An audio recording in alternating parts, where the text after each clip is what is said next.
What's up, sports fans? This is the Lucas Ross Sports Channel. We continue with our 2025 predictions for the upcoming 2025 college football season. Up next is the California Golden Bears.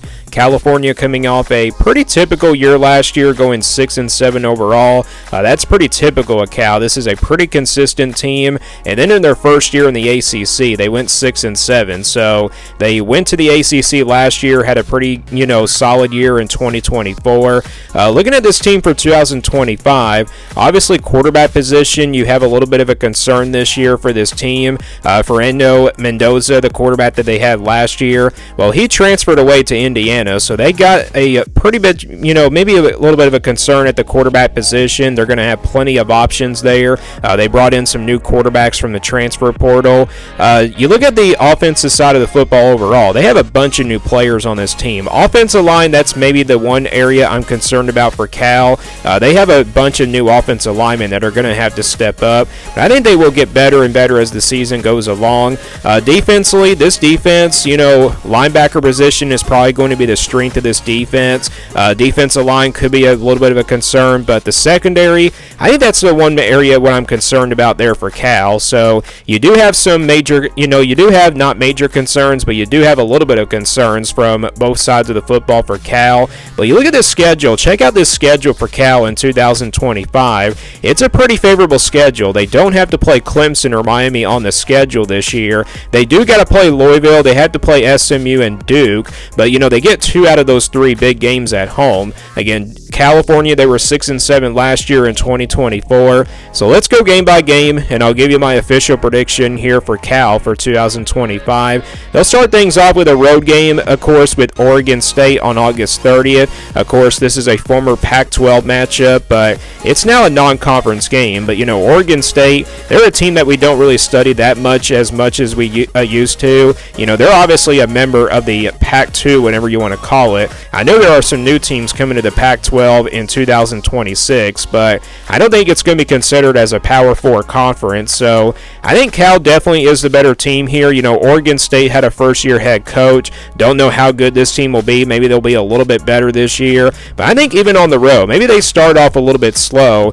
First half, it could be a nail-biter between these two teams, but second half, I think the Golden Bears will probably pull away. So I'm going Cal here to win their first game of the season at Oregon State here on August the 30th, and that's going to get them a 1-0 start, and then they take care of Texas Southern on September 6th. So a 2-0 start here for Cal, and then they get ready for a big non-conference game at home against Minnesota on September 13th. This is a Power 4 team. You look at Minnesota, they're going to be a team that's going to want to run the football. I look at both of these teams. I feel like they're pretty even. Maybe Minnesota definitely has the better roster, but the problem for Minnesota is they do have to travel out west, and that definitely is a big disadvantage for some teams that have to travel far distance and everything. And we saw that a bunch of times last year. When a team travels out west, it does tend to give some teams really big trouble. And that's also the case kind of for very talented teams and very talented programs.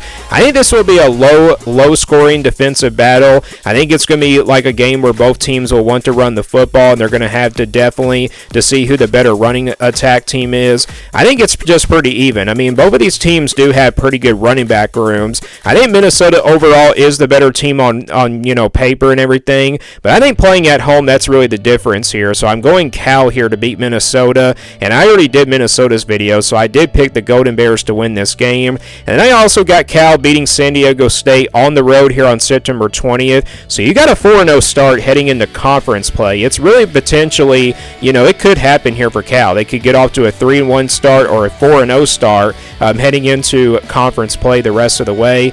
They will play Boston College on the road here on September 27th to open up conference play. A Boston College team that I don't think it will be that great this year. But, you look at these two teams. I feel like both of these teams are pretty even. Plus, this will be the first kind of true road test, in my opinion, for Cal. They had to travel, all the way to Boston and everything. So that's going to be pretty tough, in my opinion, for Cal to go on the road and travel a far distance and win this game. I think Boston College will also be a team that's kind of similar to the Minnesota game. They want to run the football in this one, so I think it will be a low-scoring defensive battle. But I got to go with the Eagles of Boston College. I think they give Cal their first loss of the season, so that's going to put Cal now at 4-1. Then they come back at home to play Duke on October the 4th. This is a Duke team that I think is going to be pretty good this year. Potentially could be a top 25 team. I like their defense a lot. Offensively, maybe they do have some question marks there, but they do have a transfer quarterback coming in from Tulane, so that's obviously a big step here for Duke, but Duke has got to travel out west, and that's definitely going to be a disadvantage here for the Blue Devils.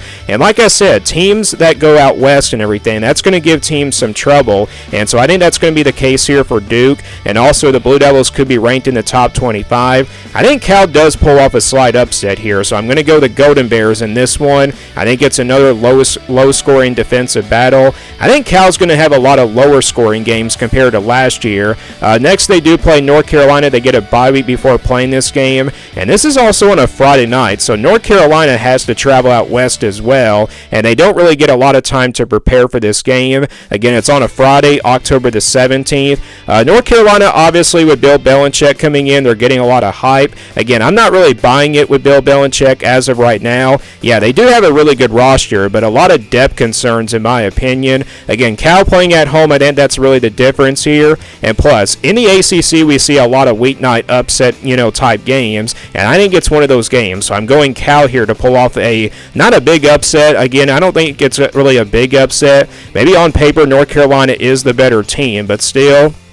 Again, at home, North Carolina, they have to travel out west and everything, and I think that does favor the Golden Bears, and also on a Friday night, that's going to be definitely a disadvantage here for the Tar Heels, so I think Cal does improve to 6-1. So you're sitting here at 6-1 going into the game against Virginia Tech. The problem is, though, it's also on a Friday, so they have to play back-to-back Friday night games on October 24th and October 17th, and they go on the road to play Virginia Tech here the next week. Oh boy, that's a tough place to play. I don't really see Cal winning this one. I think they'll be competitive. I think it will be a competitive game. It's going to be a game where it does come down to the wire, but I think Virginia Tech playing at home is really the difference here. 50-50 game, flip a coin for me. I'm going to say that the Hokies do get the win here, so that's going to give Cal their second loss of the year, and then they come back at home to play Virginia on November 1st. I think Cal probably does start off slow because they come back at home the next week. Virginia is a team that I don't really expect to be all that great this year, but it is in the month of November, and sometimes we do see a lesser team in the ACC pull off an upset somewhere,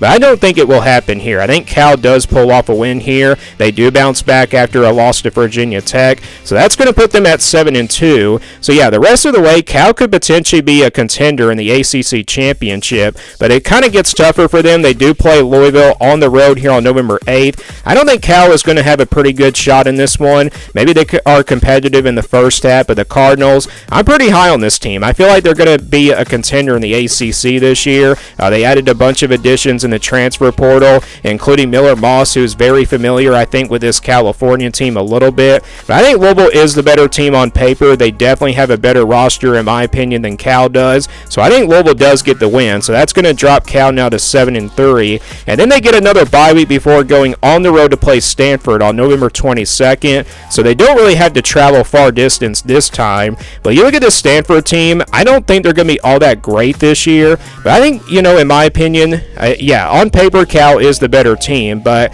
I feel like California is going to probably slip up somewhere later in the year and have an embarrassing loss. It could be against Virginia, or it could be against Stanford. One of these two teams could be the worst teams in the ACC, and I think it's probably going to be this game. Stanford, it's on the road. That's a pretty tough place to play, and so again, I think on paper, California is the better team, but Stanford, again, playing at home, that's a pretty tough place to play. And also in the month of November, Stanford really could be better by this time with their new coaching staff. And I don't know if they go winless as a team this year in 2025 as well. So yeah, Cal, I think, is going to be upsetted here in this one. I wouldn't really call it an upset because, Cal is probably not in the top 25. But, Cal is sitting there at 7-3, and Stanford will realize that. And I think they will come in fired up for this game. So I think Cal will lose an embarrassing game to Stanford here. Again, that's just my gut feeling of what I think is going to happen here. And then they close things out with SMU at home on November 29th. An SMU team that I think is going to be really good again this year.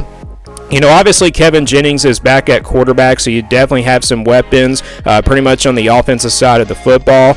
I think this is going to be a pretty tough game here for Cal. On paper, SMU looks like a more talented team. I think they'll be competitive in this game for at least a while, but still, SMU I think is the better team at the end of the day. I think they do pull away in the second half, so I think Mustangs do get the win here. But I wouldn't be surprised if Cal did pull off an upset, in my opinion. I think SMU will be a top 25 team this year. So after, pretty much, sitting there at 6-1 and then also 6-2 and then 7-2, they will lose their final 3 games of the year. So I do got Cal finishing 7-5. I think that's a pretty respectable prediction here for this team. I can definitely see them going 6-6 potentially, because they could probably slip up somewhere else. They can probably lose to Duke at home. That wouldn't shock me either. But what if they slip up against Minnesota at the beginning of the year? That would definitely not shock me either. But again, this California team, this is a schedule that does give them a chance to probably have a pretty good year this year in 2025. Again, they don't play Clemson or Miami on this schedule, but I got this team going 7-5. So that's my prediction for Cal in 2025. Do you guys agree or disagree with their prediction? And give me your prediction for Cal down in the comments below. Thank you for watching this video, and stay tuned for more sports content videos on my Lucas Ross Sports YouTube channel.